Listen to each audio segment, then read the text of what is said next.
In the year 2147, humanity had finally breached the veil of isolation that had shrouded Earth for millennia. The discovery of the quantum fold drive propelled us into the stars, where we encountered the Galactic Concord, a vast alliance of over 200 sentient species spanning thousands of light years. The Concord was a marvel of interstellar diplomacy, a sprawling network of worlds bound by treaties, trade, and technology far beyond our wildest dreams. But to the elder races, the sleek, telepathic Volari, the armored behemoths of the Kroth Empire, the ethereal energy beings known as the Lumine, humans were little more than curious primitives. We were the newcomers, the upstarts from a backwater planet, invited to the table out of pity rather than respect. Captain Alara Voss stood on the observation deck of the UNS Odyssey, staring out at the swirling nebula that marked the entrance to the Arena Nebula. The Odyssey was Earth's flagship, a retrofitted vessel blending human engineering with scavenged alien tech. Alara was in her mid-40s, with sharp features honed by years in the United Earth Navy.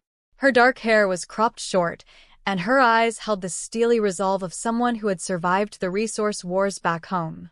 Beside her was her second-in-command, Lieutenant Marcus Hale, a brilliant engineer with a knack for improvisation, and Dr. Lena Sato, the team's xenobiologist, whose encyclopedic knowledge of alien species had gotten them this far. The invitation to the Grand Convergence had come unexpectedly. Every decade, the Concord hosted this monumental event, a blend of diplomacy, spectacle, and brutal competition. It wasn't just a tournament.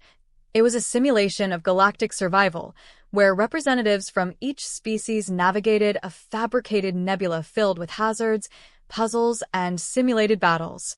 The goal? To retrieve the Nexus Core, a legendary artifact said to grant unparalleled insights into the universe's mysteries. Winners earned prestige, resources, and a seat at the High Council. Losers, well, they faded into obscurity. They think we're fodder, Marcus muttered, fiddling with a holographic display. The Volari ambassador practically laughed when we accepted. Alara nodded. The elder races had dominated the convergence for centuries. The Volari with their mind-linked fleets, the Kroth with their unbreakable hulls, the Lumine who could phase through matter. Humans? We had grit, but our tech was generations behind. Let them underestimate us, she said. That's our edge. As the Odyssey plunged into the nebula, the ship's alarms blared. The arena was no ordinary space. It was a constructed reality, woven from quantum fields by the Concord's ancient AI overseers. Swirling clouds of ionized gas masked asteroid fields, wormhole traps, and rogue AI constructs programmed to mimic invading forces. Their first challenge materialized almost immediately, a labyrinth of derelict ships, remnants of past convergences, guarded by spectral drones. The Volari vessel, the Mindweave, glided ahead effortlessly, its crew telepathically coordinating to disable the drones with precision energy bursts. The Kroth battleship, ironclad, barreled through, its armor shrugging off attacks like rain on stone. Alara's team, however, faced issues. The Odyssey's shields flickered under the drone assault. Marcus, reroute power from non-essentials, she barked. Already on it, Cap. But these drones adapt. They're learning our patterns. Dr. Sato scanned the readings. They're based on Lumine tech. Phase shifting. We can't hit them with standard weapons. Alara paused, her mind racing. Back on Earth during the wars, they'd learned to fight smarter, not harder. What if we don't hit them? Lena, can we jam their phase signatures?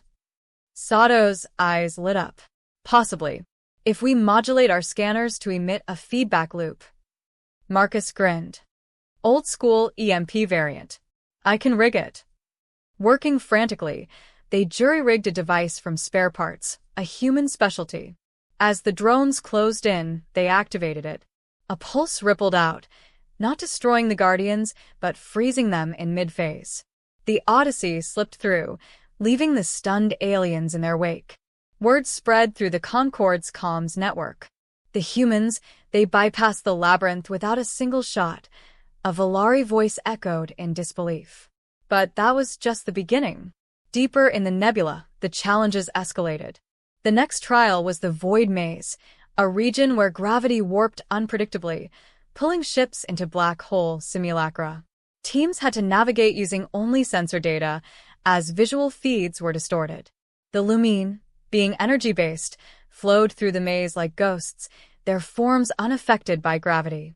The Croth relied on brute force thrusters, losing speed but pushing onward.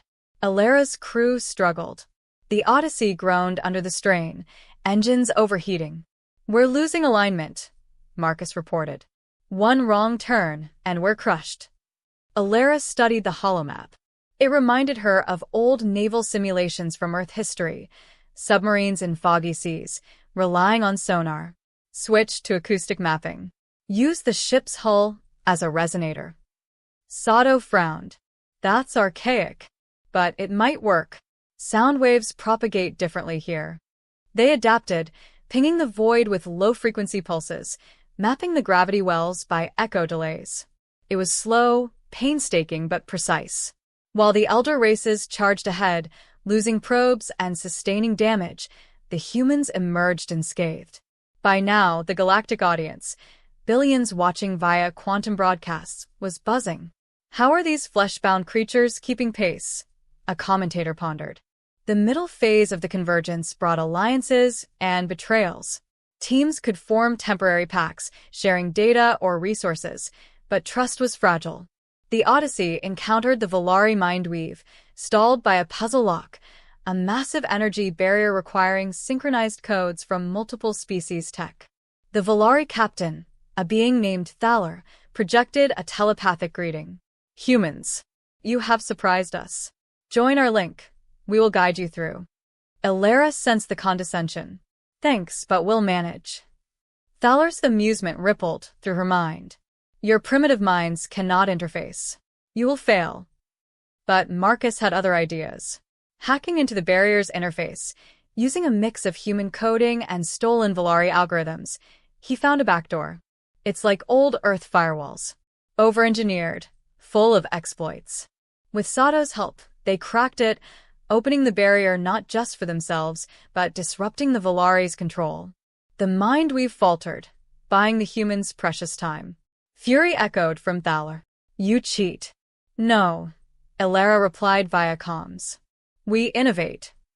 As they pressed on, the nebula's core loomed, a stormy heart where the Nexus core pulsed. But guarding it were the apex predators, colossal AI constructs, remnants of an ancient war, programmed to test the worthiest. The Croth ironclad charged first, its weapons blazing. The predators adapted, their shields absorbing the barrage, then countering with plasma lances that pierced the Croth armor. The battleship retreated, crippled. The Lumine attempted to phase inside the predators, disrupting from within.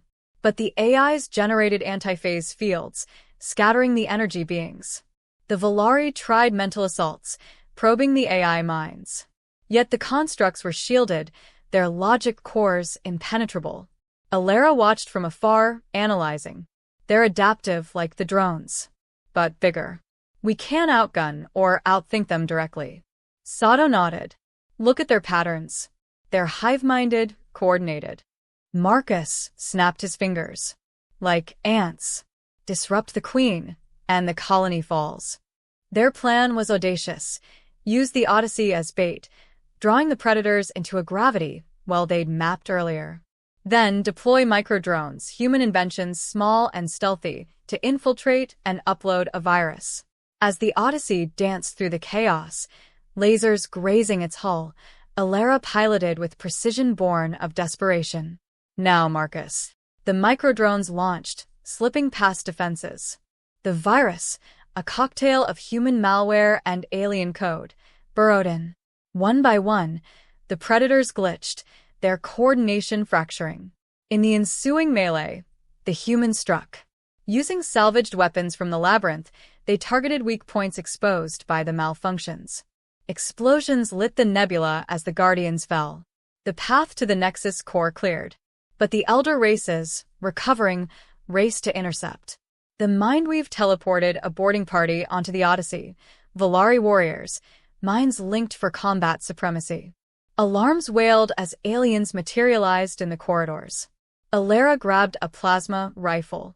Defend the bridge. The fight was visceral.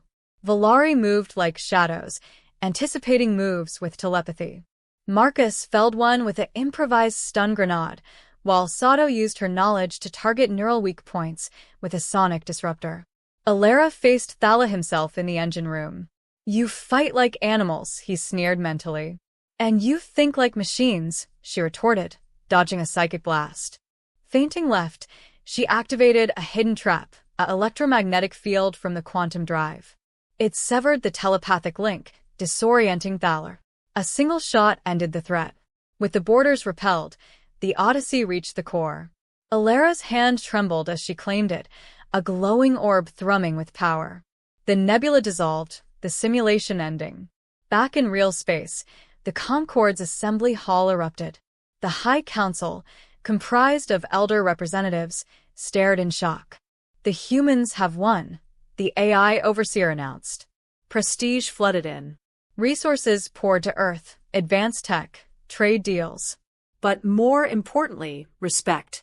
No longer primitives, humans were equals. Alara addressed the council. "You thought we couldn't win. You were wrong. We adapt. We endure. That's our strength." As the Odyssey headed home, Marcus chuckled. "Think they'll invite us back?" Alara smiled. "They'd better. The galaxy just got a lot more interesting." In the aftermath, the Concorde evolved.